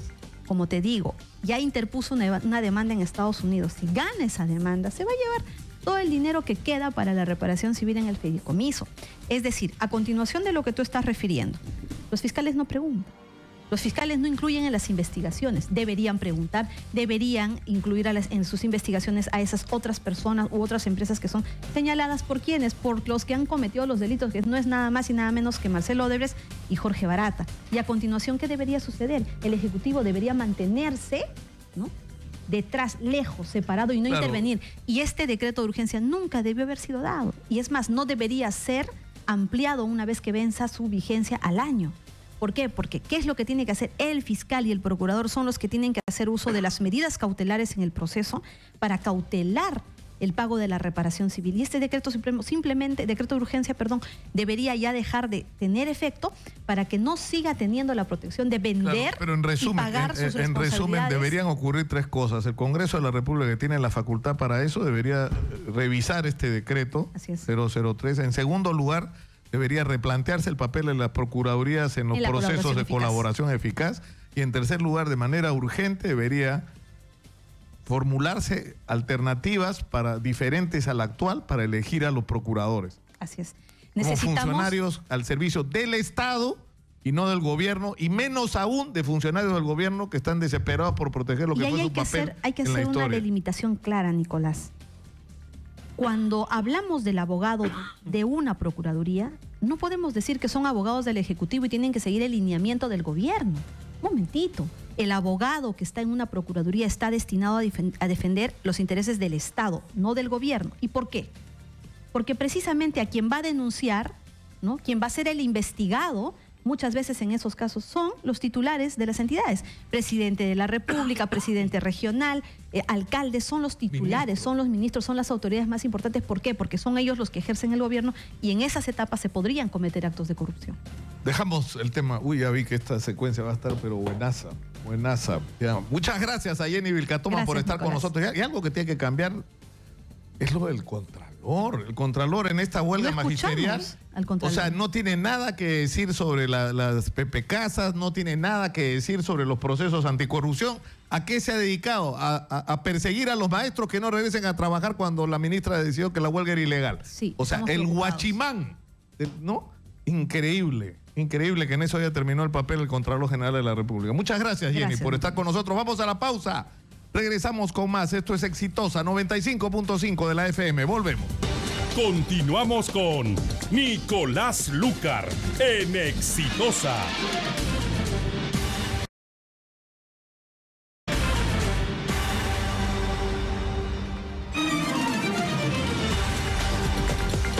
Estamos de regreso, soy Nicolás Lucar, son las 11:41 de la mañana, estamos en Radio Exitosa 95.5 de la FM en Lima, estamos en 65 ciudades conectados a lo largo y ancho del territorio nacional y esto es un mensaje de nuestro auspiciador. ¿Sabías que Paraíso es la única fábrica de colchones en el Perú que realiza todo el proceso de producción? Desde la elaboración de los resortes, la producción de la reconocida espuma Zebra y el ensamblaje completo, lo que le permite tener la garantía de entregarte el colchón de la más alta calidad para asegurar tu descanso para una vida saludable. Paraíso, 50 años soñando contigo. Y esto es un mensaje de Pollos Excelencia para nuestros oyentes. Radio Exitosa te regala 2 pollos a la brasa con papas y ensaladas y 2 gaseosas. Lo único que tienes que hacer es llamar al 251-9422 ahorita y ganas 251-9422. Y antes de seguir adelante, yo quiero hacer un brevísimo comentario sobre lo que viene en relación a la recuperación de clases. La ministra Marilú Martens sigue dando mensajes contradictorios, porque ya se suspendió la huelga. Esto debería crear un clima de armonía para tener un diálogo directo con los maestros y no solo resolver los asuntos que han quedado pendientes del pliego que presentaron, sino crear mecanismos de diálogo permanente para llevar adelante toda la transformación que la educación peruana requiere. Pero la tarea más urgente en este momento es la recuperación de clases. Pero si la ministra dice, los descuentos de 30 y tantos mil maestros que ya se hicieron y no hay vuelta atrás, ahora hay que recuperar las clases. Entonces, ¿qué va a hacer? ¿Le va a pagar? O sea, porque el maestro al que le descontaron ya no estaría obligado a hacer la recuperación, porque no tiene que devolver horas por las que ha cobrado y no ha trabajado. Entonces, están enredando las cosas y haciendo un sancochado por gusto y una vez más creando un clima de mala onda, por llamarlo de alguna manera, entre las autoridades del Ministerio de Educación y los maestros. ¿Qué manera de no entender las cosas y de no tener un espíritu de tender puentes? Esto es, o sea, tienen que dejar de tratar a los maestros como enemigos. Tienen que dejar de tener esa actitud.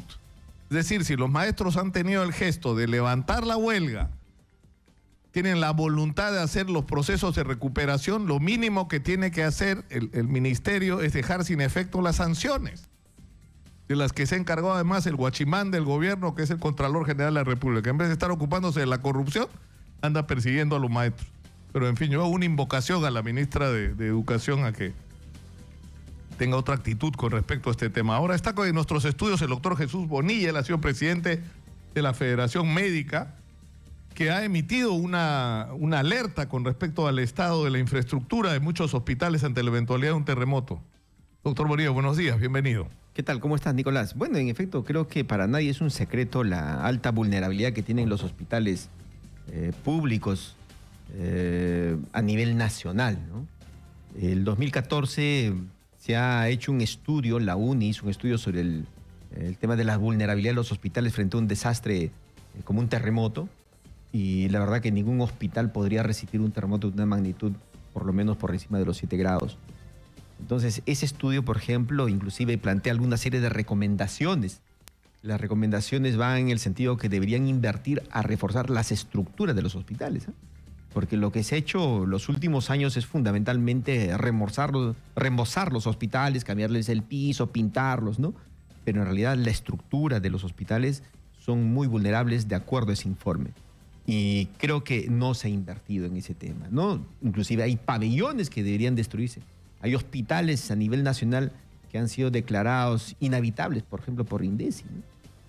Y tal es el caso, por ejemplo, del Hospital Lorena del Cusco, que ya no lo habitan, pero están en un hospital de campaña en estos momentos en Cusco, o el hospital de Huancayo, ¿no? Entonces hay una deficiencia tremenda en el mantenimiento de la estructura hospitalaria, y seguro que colapsaríamos de una manera atroz, no solamente para poder atender a los pacientes, porque ni siquiera lo tendríamos, sino básicamente para sostener los hospitales en una eventualidad de un desastre natural. Lo increíble es cómo hemos podido llegar a esta situación.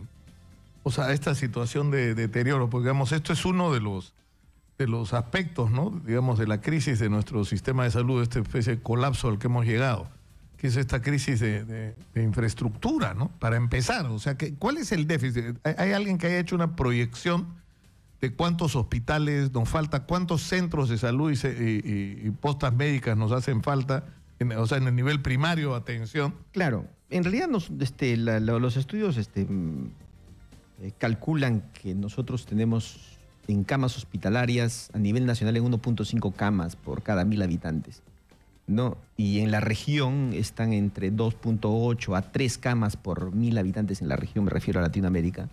O sea, tenemos la mitad. Por lo menos un tercio o la mitad en muchos casos. Y en el mundo, en los países desarrollados, están por encima de las 7 camas, 8 camas por 1.000. Por 1.000. Exactamente, como Japón, por ejemplo, ¿no?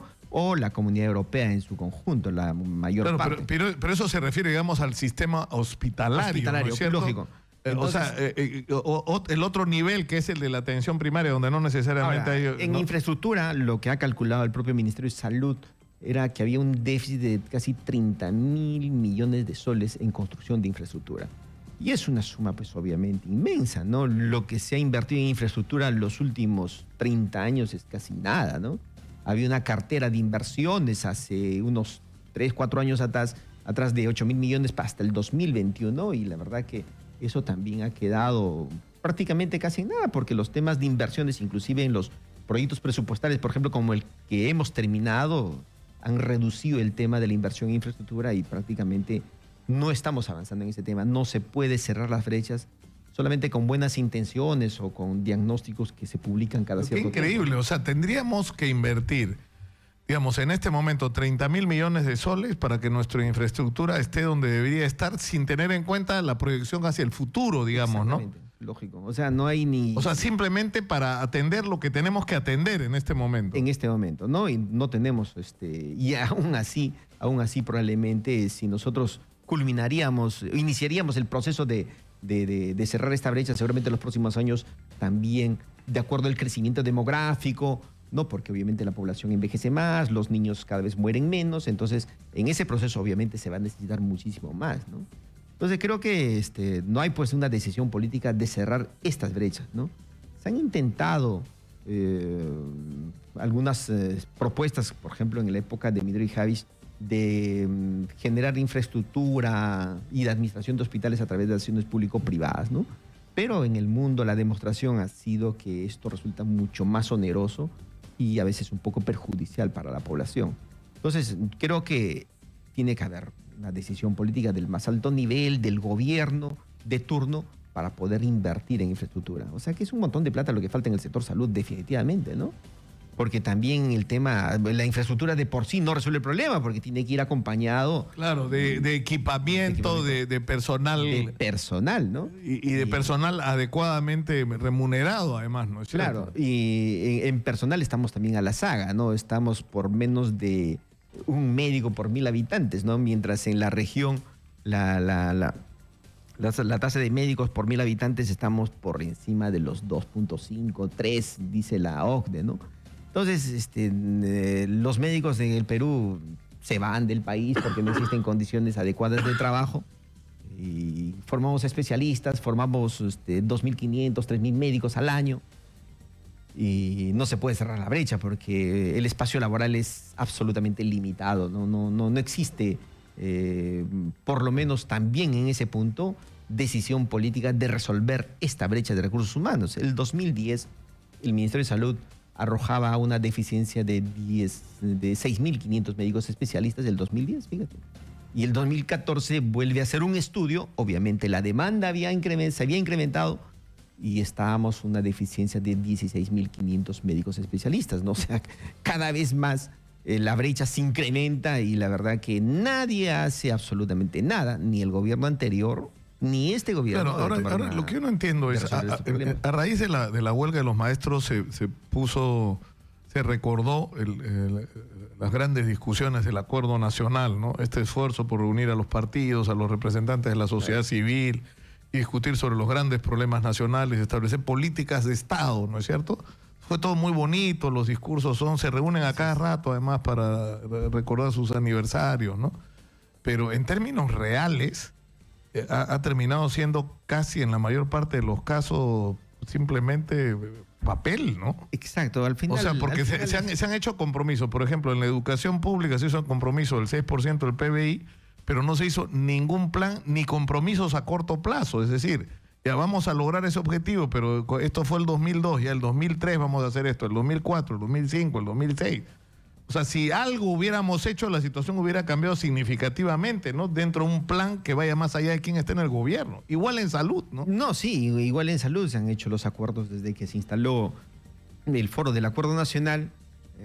Todos en su conjunto dijeron que iban a incrementar en 0.5% del PBI cada año. Y es de ahí donde sale este tema del 0.5% del PBI cada año. Y tenemos nosotros en estos momentos una de las inversiones más bajas de salud en América Latina, que es del Perú, ¿no? Creo que le superamos a Haití.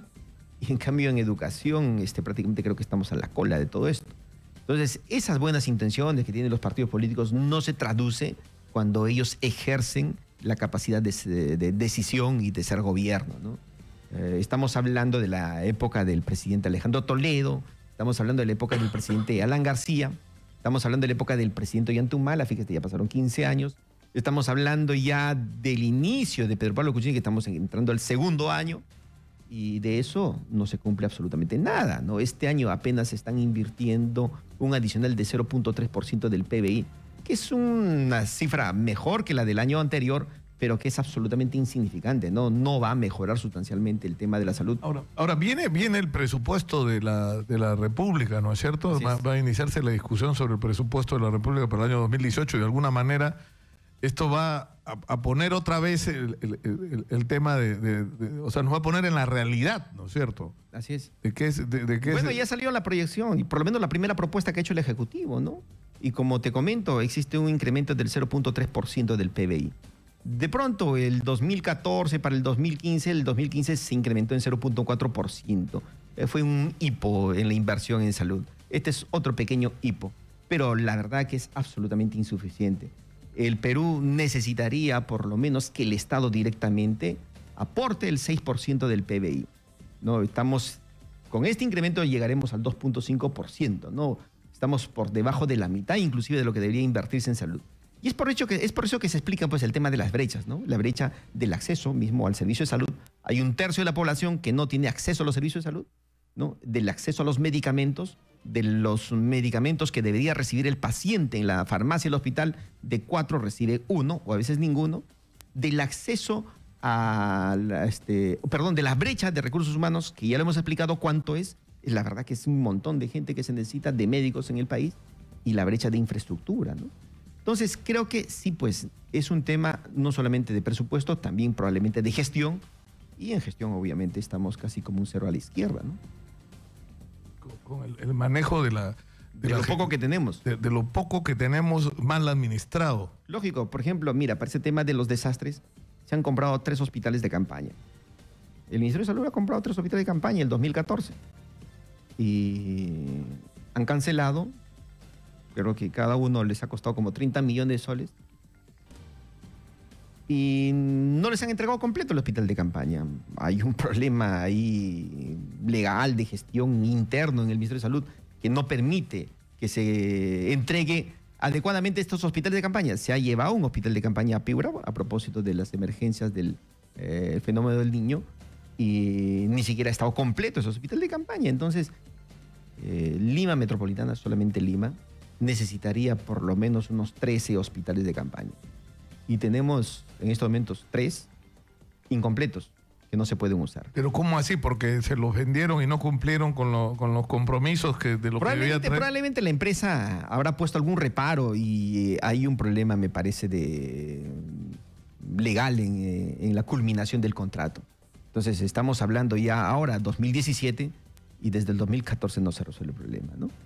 Entonces, por ejemplo, ese es un detalle bastante sencillo para que veas, en realidad, lo poco que se hace en gestión, ¿no? Cuando se nos planteó el tema de la emergencia sanitaria en Lima para cerrar el tema de la brecha de los medicamentos, el objetivo de la compra de los medicamentos no se cumplió y es por eso que hasta la fecha inclusive existe una brecha inmensa de medicamentos, ¿no?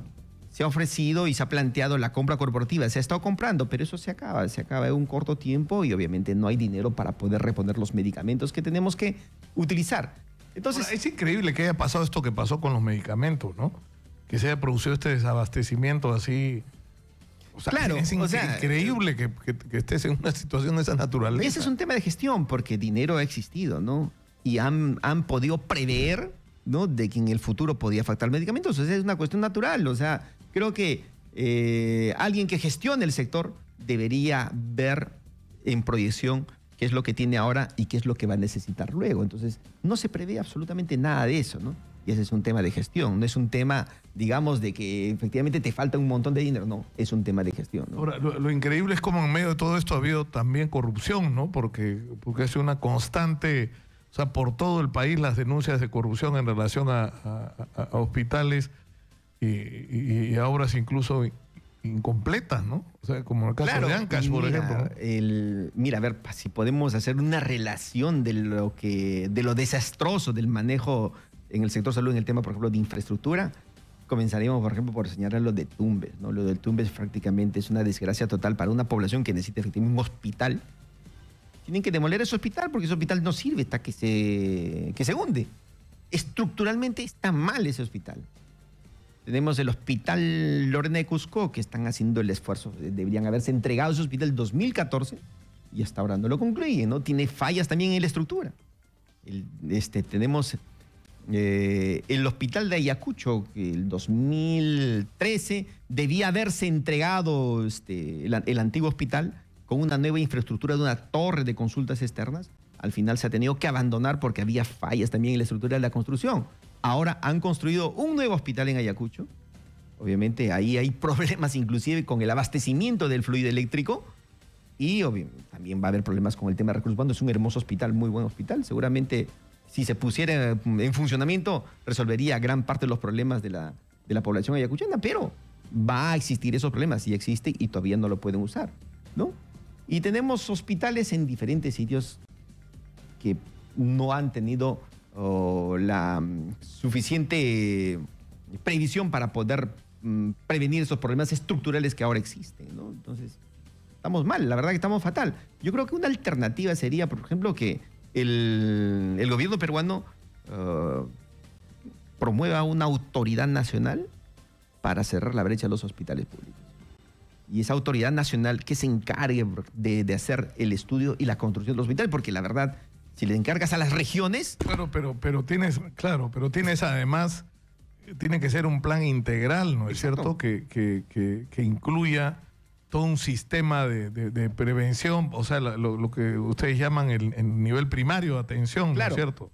Para que no nos ocurra lo que está ocurriendo, que son hospitales donde va gente que tiene desde una gripe hasta gente que se está muriendo de un derrame cerebral. Es absurdo. Claro, hay establecimientos de salud, por ejemplo, son 8.000 centros y puestos de salud, obviamente que están en pésimas condiciones, que deberían ser los elementos de contención para que no lleguen los pacientes a los hospitales a atenderse cosas muy sencillas, ¿no? Como un resfrío, como una infección vaginal o una infección urinaria. Entonces, creo que esta autoridad nacional que podría generarse desde el Estado podría obviamente hacer el análisis de todo esto y obviamente priorizar dónde se tienen que construir los hospitales, porque a veces se construyen establecimientos de salud solamente por decisión política, porque el presidente o el candidato a la presidencia va, se compromete con una provincia, con una región, y donde debían existir un hospital o 2 hospitales, a veces existen 3 o 4, ¿no? No, pero lo que es imperdonable es que en medio de todo eso haya negociado corrupción y obras mal hechas y en algunos casos abandonadas, ¿no? Oye, sí, pues la verdad que ese es un mal crónico. Yo creo que habría que ver cómo se resuelve ese problema, ¿no? Porque si hemos visto construcciones faraónicas que no sirven absolutamente para nada, por ejemplo, esa carretera, que la transoceánica, donde circulan unos cuantos carros y se invirtió un montón de plata, ¿no? O cuando en algún momento, por ejemplo, el presidente Odría construyó un hermoso hospital en Tarma y solamente se ocupaba los primeros años un piso y ahora inclusive todavía no se puede completar el uso de todo el hospital. Entonces, creo que para poder... Era su tierra. Por supuesto. Entonces, para poder hacer ese balance y para poder tener un mejor control de ello, yo pienso que debería haber una institución de este tipo. Porque si le encargas a las regiones, en las regiones tenemos los problemas que tenemos ahora. Entonces, creo que no es la ruta. Ahora, si el Estado piensa entregarle a las asociaciones público-privadas este tema de las construcciones de los hospitales, fíjate qué ha pasado con las asociaciones público-privadas en la construcción de carreteras. Claro. O sea, eso ya no es garantía ni de eficiencia ni de transparencia. Exacto. Las APPs en estos momentos se han convertido en una forma perversa de corrupción del más alto nivel, ¿no? Muchas gracias al doctor Jesús Bonilla, expresidente de la Federación Médica Peruana, por estar con nosotros esta mañana aquí en Exitosa. Terminamos por el día de hoy. Mañana tenemos que hablar de esta cosa de Corea tan grave, ¿no? Ayer veía el reportaje del programa fantástico de O Globo de Brasil, que se registró primero un temblor que se sintió en el norte de Estados Unidos, Alaska, Canadá, China, o sea, fue registrado y resulta que había sido una bomba de hidrógeno. La bomba explotada por Corea del Norte de manera subterránea. Y esta bomba supuestamente puede equivaler a 1000 bombas atómicas, como la explotada en Hiroshima. Imagínense el daño que eso puede causar y las consecuencias que esto puede tener. Gravísimo este asunto, ¿no? Porque la paz del mundo, estamos hablando acá de repente, en unos días ya no estamos, ¿no? Acaba ¿eso qué es? Un tuit del Ministerio del Interior. Ministro Carlos Asombrío felicita al titular del Minedu por coraje y valentía demostrado a lo largo de la huelga docente que duró 80 días. Hay un poco de soberbia, ¿no? Hay un poco de soberbia, no existe la capacidad para poder establecer... Asombrío tiene que agarrar sus chivas, como se dice, irse a su casa y dejar de fastidiar y de ser un factor perturbador. Ya lo de Marilú Martens, que lo discutan en el Congreso, pero, o sea, francamente, no tiene vergüenza. O sea, ha dicho tonterías, ha dicho cosas falsas. Claro. Ha creado un clima de zozobra, ¿no es cierto? Se ha convertido en una barrera para la negociación y sigue ahí sentado, yo no sé cómo. No sé cómo se diría tiene cara para salir. Ha petardeado las negociaciones. Por supuesto. Bueno, terminamos por el día de hoy. Seguros de que Perú le gana a Ecuador el día de mañana. Estoy pensando nomás qué le voy a apostar a Philip Butters. ¿Qué le voy a apostar? ¿Algo tengo? Tinte, no, pues voy a traer una camiseta de Alianza, creo, para que se la ponga. ¿Ah? Conmigo será hasta mañana. Yo los dejo con el señor Manuel Rosas, que está de regreso. Muy buenas tardes.